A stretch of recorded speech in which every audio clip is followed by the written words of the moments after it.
Vamos a hacer una primera presentación rápida de los elementos iniciales como para enmarcar la teoría de Locke del segundo tratado sobre el gobierno civil.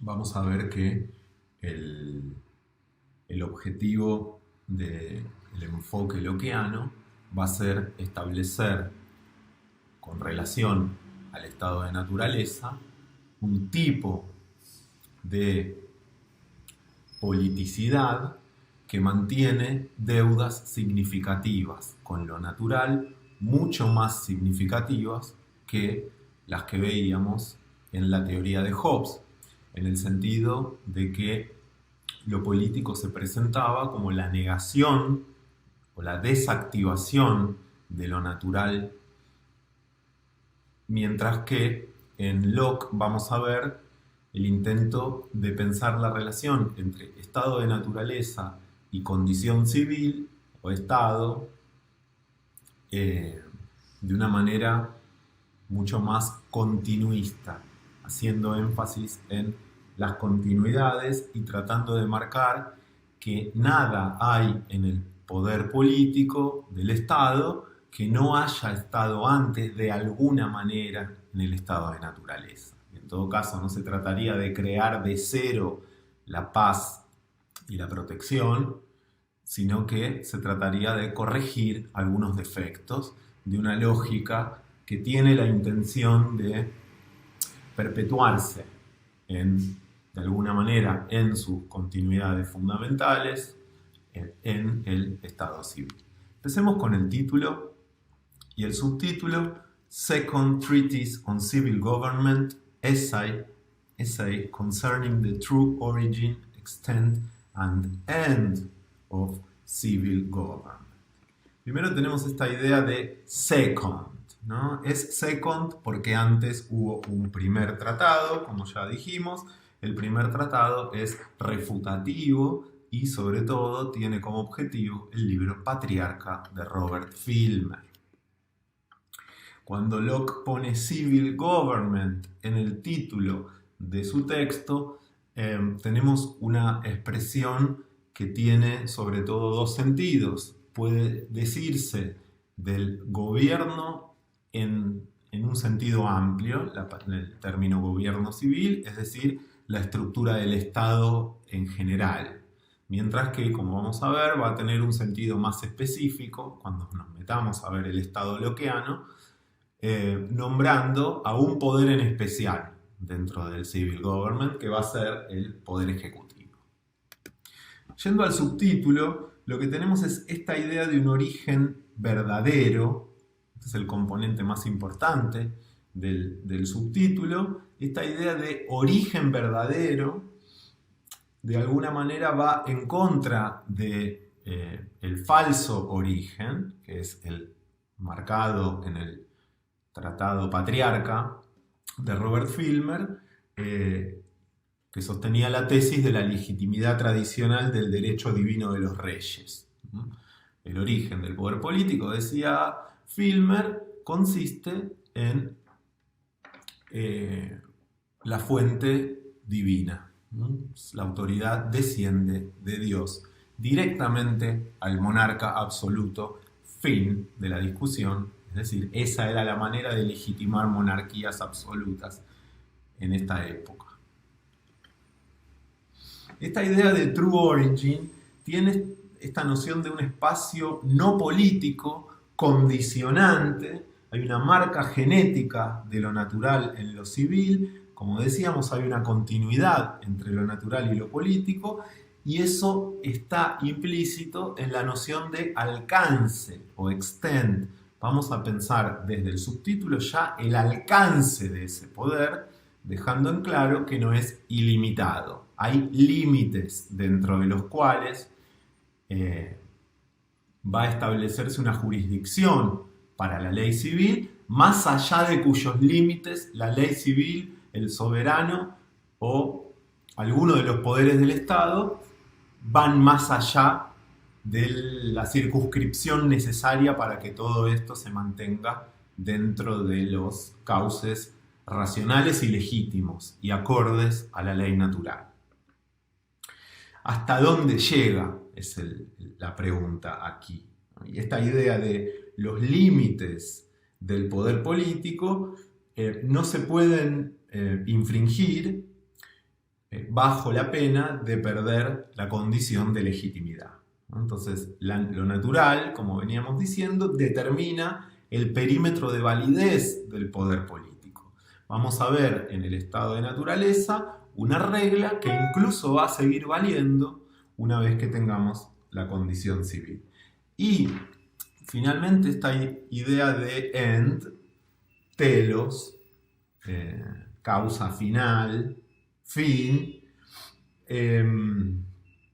la idea es que tenemos una funcionalidad del Estado que tiene la misión de corregir los problemas del estado de naturaleza y sobre todo garantizar eso que en estado de naturaleza, por 3 razones específicas que ya vamos a ver, no termina de garantizarse, que es la protección de la propiedad de los ciudadanos. Esto vamos a ver que va a ser el fin del Estado, la finalidad del Estado, como en Hobbes, solo que aquí property no va a querer decir solo vida, como ahora mismo vamos a ver.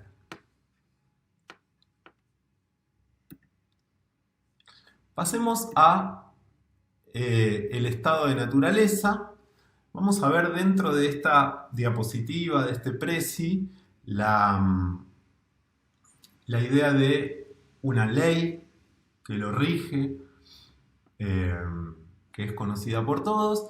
Vamos a averiguar en qué sentido para Locke los seres humanos son libres e iguales por naturaleza, y luego finalmente comprenderemos la diferencia entre estado de naturaleza y estado de guerra, ampliando el tratamiento a las nociones de agresión y esclavitud. Empecemos por la ley natural. Vamos a ver aquí el enunciado de la ley natural, como se ve en el parágrafo 6, es: no debes dañar a otro en su vida, bienes, libertad, salud e integridad corporal. Acá sumé varios de los ítems que están dentro de lo que Locke considera en términos amplios property. Proteger la property de los ciudadanos o de los súbditos, digámoslo así, es para el Estado o para cualquier particular en estado de naturaleza, no dañar a otro, a otra en su vida, bienes, libertad, salud e integridad corporal. Después vamos a ver que property, en el capítulo 5, se especifica como propiedad económica, pero en principio no es solo bienes, no es solo bienes. También incluye derecho a la vida, derecho a la libertad, derecho a la salud, derecho a la integridad corporal. No tenemos que mutilar, ni envenenar, ni, en fin, a otros en estado de naturaleza. Si no, infringimos esta ley natural. ¿Por qué? ¿No? Justifiquemos por qué esta ley natural. ¿Dónde descansa su legitimidad? Vamos a ver aquí desplegándose una teología del productor propietario, ¿no? Dios como productor propietario. En el texto dice, el mismo párrafo, el 6, al ser todos los hombres la obra de un creador omnipotente e infinitamente sabio, todos ellos siervos de un Señor soberano, enviados a este mundo por orden suya y para cumplir su misión, constituyen la propiedad de aquel cuya obra son. O sea, si vos sos Dios y creás al ser humano y a la naturaleza, el ser humano y la naturaleza son tu propiedad. O sea, todo lo que un sujeto crea es su propiedad. Vamos a ver esta teología operando también de fondo en el capítulo 5, ¿no? En el capítulo sobre la propiedad. Bien. Siguiente punto. Han sido creados, ¿no?, cualquiera de las criaturas, para subsistir el tiempo que le plazca a Dios, al Señor soberano, no a otro, cualquiera que no sea Dios.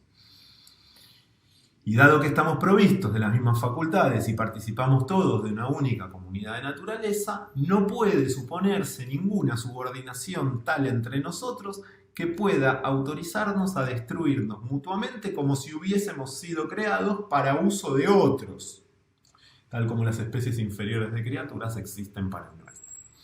Más allá de esta analogía especista, la idea sería considerar que la justificación de la ley natural tiene que ver con esta teología de un productor propietario. Solamente podés dañar algo o a alguien si vos lo produjiste, y si no lo produjiste no lo podés dañar.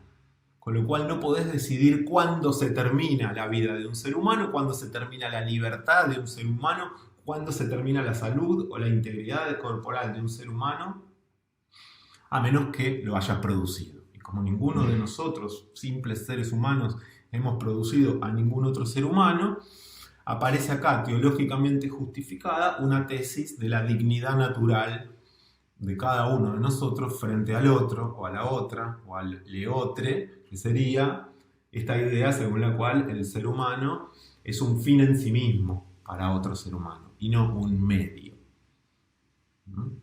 Muy bien. Si esto es así, el intento de Locke es tener un criterio como para poder castigar y vigilar las infracciones a la ley natural en estado de naturaleza, lo cual supone, de la misma manera que aquí tendríamos cierto poder legislativo para poder entender la ley natural, cierto poder ejecutivo natural, que aparece en el parágrafo 7. A fin de que pueda impedirse que los hombres infrinjan los derechos de otros y se hagan daño recíprocamente en su vida, bienes, libertad, salud e integridad corporal, y a fin de que se observe la ley de la naturaleza, que prescribe la paz y la preservación de toda la humanidad, la aplicación de la ley de naturaleza es puesta en ese estado de naturaleza, en esa condición natural, en manos de todo ser humano. Todos tienen poder ejecutivo para castigar y vigilar la ley natural. Como resultado de esto, cada uno tiene derecho a castigar a los transgresores de dicha ley en un grado tal como para que se pueda poner impedimentos a su violación futura. De lo contrario, la ley de naturaleza sería vana. Sería vana si no hubiera nadie en el estado de naturaleza que tuviera poder para aplicarla y, subsiguientemente, para proteger al inocente y refrenar a quienes las transgreden. Y si en el estado de naturaleza uno cualquiera puede castigar a otro por algún mal que ha hecho, todos pueden hacer lo propio. Bien, esta es una gran diferencia respecto de Hobbes.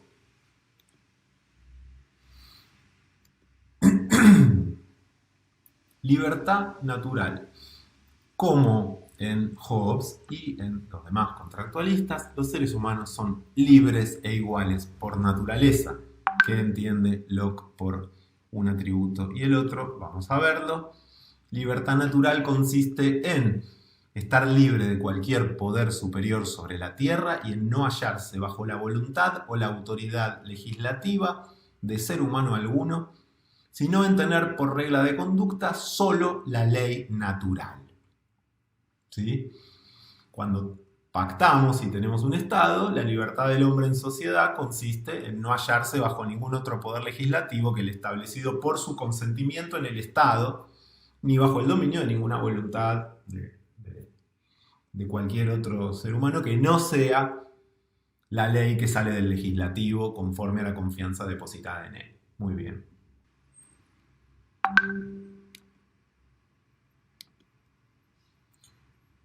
Veamos la igualdad.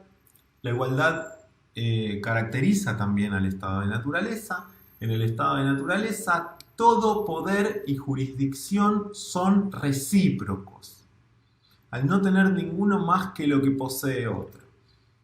Es decir, somos todos jueces y parte, digámoslo así.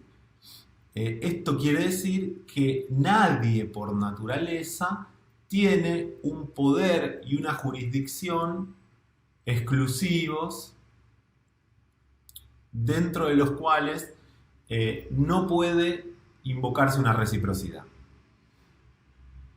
En el caso del castigo, todos tienen poder y jurisdicción para castigar cualquier infracción a la ley natural en estado de naturaleza, mientras que cuando se pacta la estatalidad, solamente reconocemos ese poder y la jurisdicción competente al poder ejecutivo, como vamos a ver, o al gobierno civil. Bien, no hay nada más evidente que el que criaturas de la misma especie y rango, nacidas para gozar de todas las mismas ventajas de la naturaleza y del uso de las mismas facultades, deban ser asimismo iguales entre sí, sin subordinación ni sujeción. No hay subordinación ni sujeción natural. No nacimos subordinados ni nacimos sometidos o sujetos a poder alguno que no sea el de Dios, o sea, a poder terrenal alguno. A menos que, dice Locke, el amo y señor de la naturaleza, las facultades del ser humano, etc., por medio de una declaración manifiesta de su voluntad, hubiera colocado a alguna persona por encima de otras y le hubiera conferido, a través de una nominación evidente y clara, un derecho indisputable al dominio y a la soberanía. Pero si esto no ocurrió, y para Locke esto no ocurrió, vale lo anterior. Es decir, todos somos jueces y parte en estado de naturaleza. De ahí se van a derivar algunos problemas, pero los veremos. Muy bien. A continuación tenemos agresión, esclavitud, estado de naturaleza y estado de guerra. En principio, marcar que estado de naturaleza y estado de guerra no coinciden. He aquí la diferencia clarísima que existe entre el estado de naturaleza y el estado de guerra, a pesar de que algunas personas las confunden. Por ejemplo, Hobbes. Definición de estado de naturaleza: hombres y mujeres y todes que viven juntos con arreglo a la razón, sin un superior común sobre la tierra, con autoridad para juzgar entre ellos. Hay un superior, pero está en el cielo. Y en esta tierra no hay superior común sobre la tierra con autoridad para juzgar entre ellos. ¿Por qué no hay autoridad para juzgar entre ellos? Porque la única manera que esto exista es que pacten, es que acuerden, y vivir en estado de naturaleza es no haber pactado o haberse terminado o haber concluido un pacto estatal por, qué sé yo, X razón que después vamos a poder ver, pero estar en una condición de tener que pactar de nuevo o de no querer pactar. Veremos si eso es posible en Locke. Ese es el estado de naturaleza. No hay superior común sobre la tierra como para juzgar con autoridad las faltas cometidas entre ellos, etcétera, etcétera. Ese es estado de naturaleza. En cambio, la fuerza o la intención declarada de emplear la fuerza contra la persona de otro implica enseguida y automáticamente, allí donde no haya un superior común al que apelar en busca de reparación, un estado de guerra. O sea, hay una agresión del otro que se pone en estado de guerra conmigo, supongamos, en caso de que yo sea la víctima, y me daña en algo relativo a mi property, vida, libertad, bienes, integridad corporal, salud, y entonces inaugura para conmigo un estado de guerra. Si no tenemos esa instancia de apelación que va a surgir una vez que exista el gobierno civil,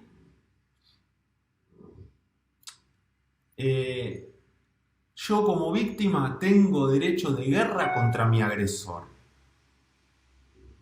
Y acá dice, incluso cuando éste viva en sociedad y sea conciudadano suyo. O sea, incluso cuando estemos viviendo en sociedad y sea mi conciudadano, yo en un momento tengo derecho de guerra a resistirme a mi agresor y defenderme a mí mismo, casi como la autodefensa. en una instancia donde no puedo apelar a la protección estatal, se habilita la autoprotección, el derecho a la autoprotección individual en contra de un agresor, y vamos a ver que todo está permitido en cierto sentido, con tal de que yo pueda conservar mi vida frente a ese agresor.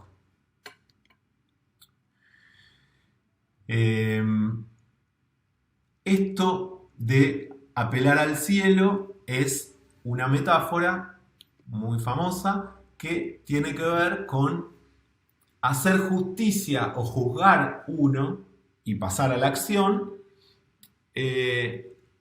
allí donde no hay ningún juez sobre la tierra.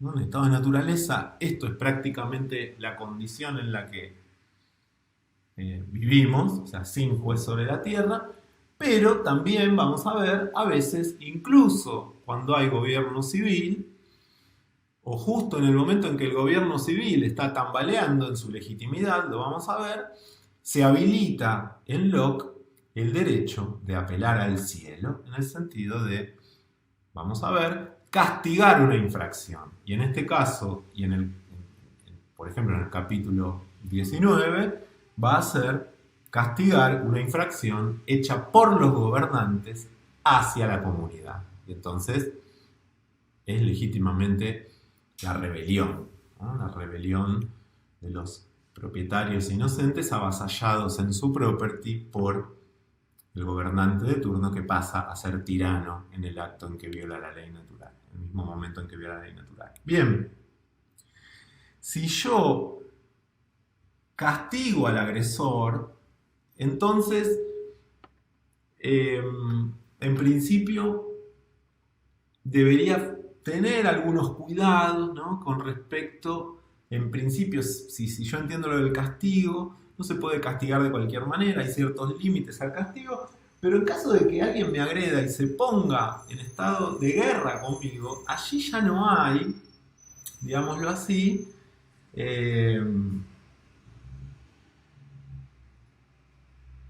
ningún castigo proporcional que valga, porque si me tiene bajo su poder y yo no sé verdaderamente qué va a hacer conmigo el otro, tengo derecho a hacer lo que sea que yo necesite para poder sobrevivir, y a partir de ese derecho de guerra yo voy a estar habilitado también a tomar prisionero a mi agresor, y eso va a ser un caso de esclavitud legítima. Sí, John Locke, el liberal, sostiene que la esclavitud es legítima, solo que no es por pacto, como decía Hobbes.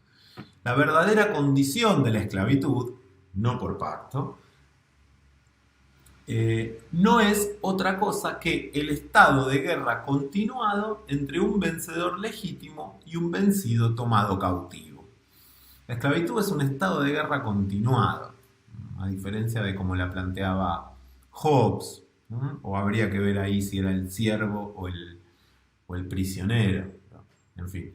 Una vez que se celebra un pacto entre ellos y realizan un acuerdo, una parte se sujeta a un poder limitado y la otra se obliga a prestar obediencia. El estado de guerra y esclavitud deja de existir. O sea, si llegan a un acuerdo, el esclavo y el amo, o sea, el vencido tomado cautivo y el vencedor legítimo, se acaba la esclavitud, y en ese sentido no hay más esta situación. Pero no es por pacto, digámoslo así, que se puede transferir a otro el poder sobre la propia vida o el derecho a la propia vida. Como hemos visto, no se transfiere porque nunca se tuvo, más o menos como los derechos inalienables en Hobbes. No se puede entender que nos podemos despojar de ese derecho porque nunca estuvo en nuestro poder despojarnos de ese derecho. Y quien dice que se ha despojado de ese derecho no sabe lo que está diciendo. Bien.